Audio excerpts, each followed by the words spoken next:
back to Baking in Books, Christmas Cookies and Christmas Stories Edition, Day 5. Today we're going to make one of the most popular cookies I make at Christmas. Every year at Christmas, I like to bake cookies and candies and make up trays and give them to coworkers, friends, family, things like that for Christmas gifts. And today's cookie, Cherry Chocolate Kisses, they're one of the first ones to go off the tray. They're the one that I probably have the recipe asked for more often than any other cookie. And the reason I chose it today is because it is a favorite. And the book I'm talking about today, While It Was Snowing by Tari Farris, was my favorite Christmas read from last year. I thought two favorites together in one video would be perfect. So let's get started with the Cherry Chocolate Kisses. In my bowl, I have 1 cup of powdered sugar and 1 cup of margarine softened. Now, normally I use only butter, but this recipe called specifically for margarine, so I've always used margarine in it. To that 1 cup of powdered sugar and 1 cup margarine, we're going to add cherry juice, which I already have my maraschino cherries drained and chopped for this recipe. And I saved the cherry juice in a jar so I can use it for the recipe. And I need 2 teaspoons of cherry juice.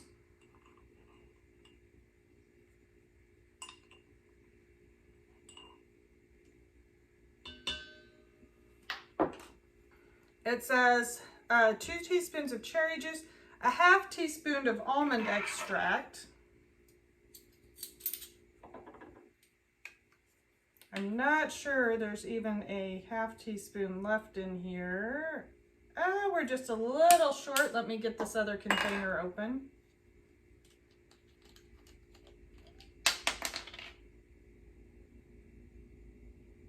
There we go. And food coloring. Now, you want red food coloring. You don't want to put too much in. Just a couple drops is more than enough. You just want to give it that nice pinkish red color.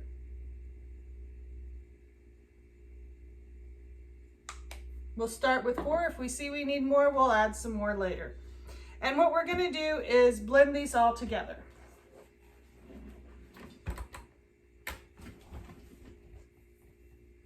Helps if you plug it in.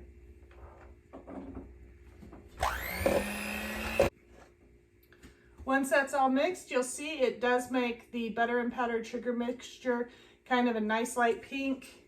And like I said, if you want a little more, go ahead and put a little more in. I prefer it this way, and you don't get enough red food coloring that it causes the cookie to taste weird, because sometimes red can do that. We're going to lightly spoon flour and salt into a measuring cup.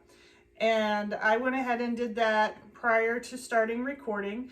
So I have my 2 1/4 cups of flour and 1 teaspoon salt in here.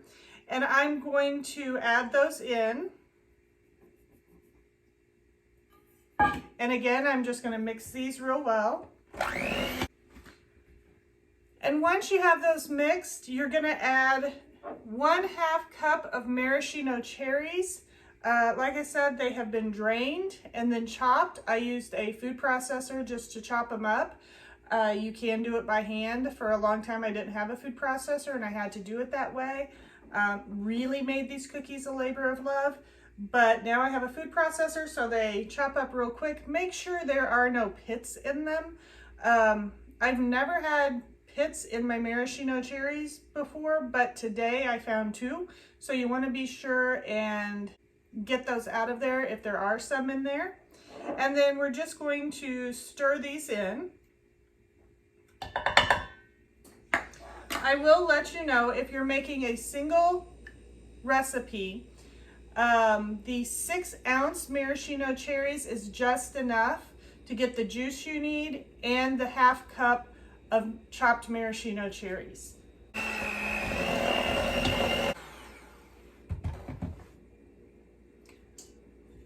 Okay, once you have those mixed in, even if you've drained them, you've already started with a fairly soft dough, and then you've added in the maraschino cherries, which makes it a little softer. The recipe doesn't call for refrigerating the cookie dough, but we do have to shape it into balls. So I'm gonna test that out, and if it's just a little bit soft for my taste, or I'm afraid it may be soft enough that it spreads a little more in the oven than I want it to, I'm gonna go ahead and put these in the fridge. Ooh, I'm definitely putting this one in the fridge for a little while. So we're gonna put it in half an hour and check it, and if it's still not ready, we'll wait an hour. You just want it to be solid enough that you can go ahead and shape these into the balls before you put them on the cookie tray. Now that our dough has come out of the fridge, we're ready to shape it into 1-inch balls and put it on our cookie sheet. It is an ungreased cookie sheet. I went ahead though and put parchment down on mine. I just like the fact that I never have to scrape on my pans and hurt my pans on accident. Even with ungreased ones, I go ahead and lay some parchment paper down on it. Before we do that though, I want to show you the cover of While It Was Snowing by Tari Farris.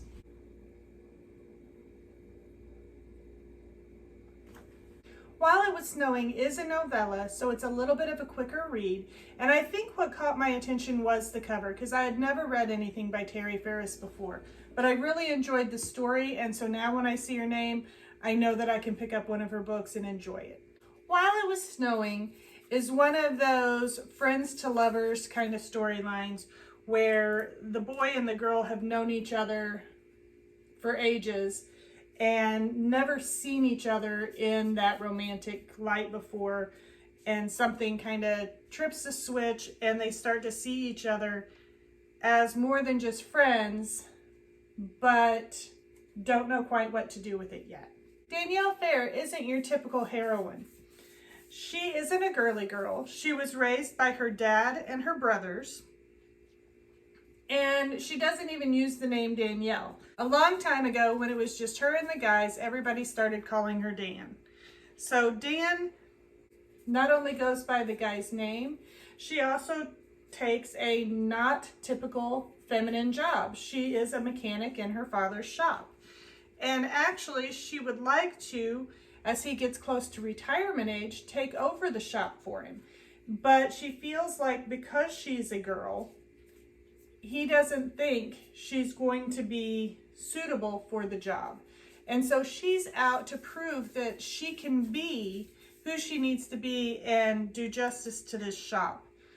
The problem is, as the book opens, Danielle, or Dan, is in a very uncomfortable position. Her friend is getting married and needs another bridesmaid, and Danielle is it.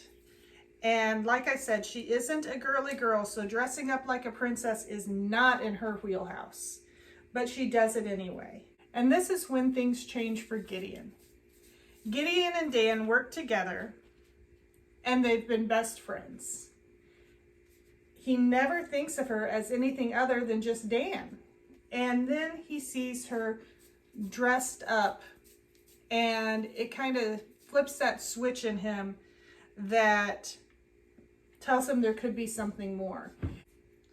Once his eyes are open, Gideon starts to realize it doesn't take a dress to make Dan beautiful.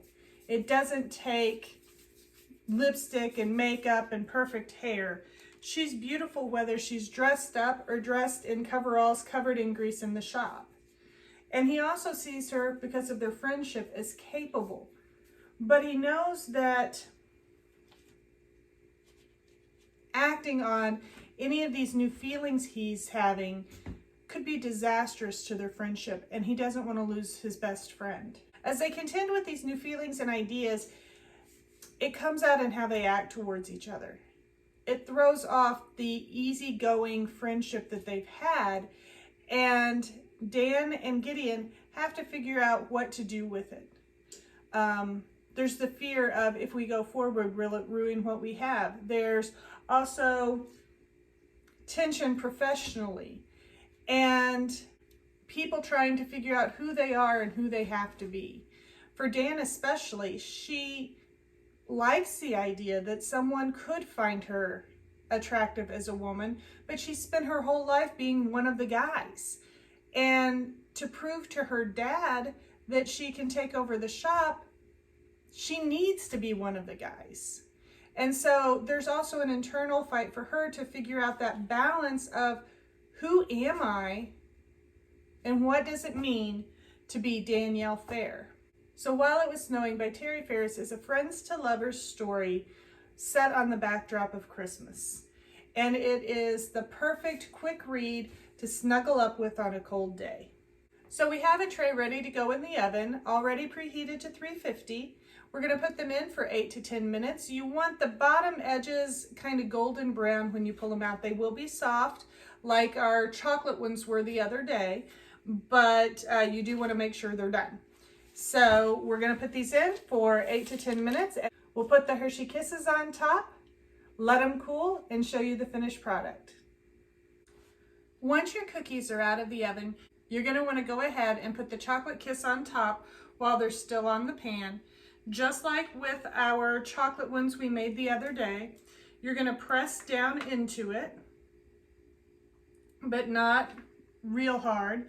It will kind of crack the cookie around the Hershey Kiss, but that's okay.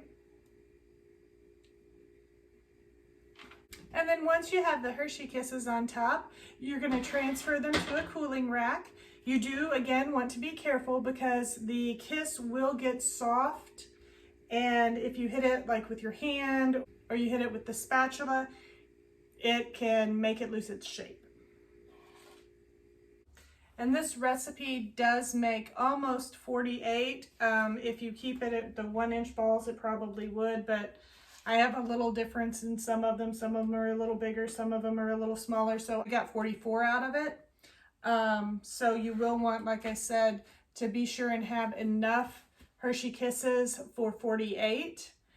And I try and unwrap them before I get going so that I don't have to try and be unwrapping and moving and putting it in and out of the oven and things like that all at the same time. Here is our finished product, Cherry Chocolate Kisses and While It Was Snowing by Tari Farris. I know you're really going to enjoy both of these. Merry baking and happy reading.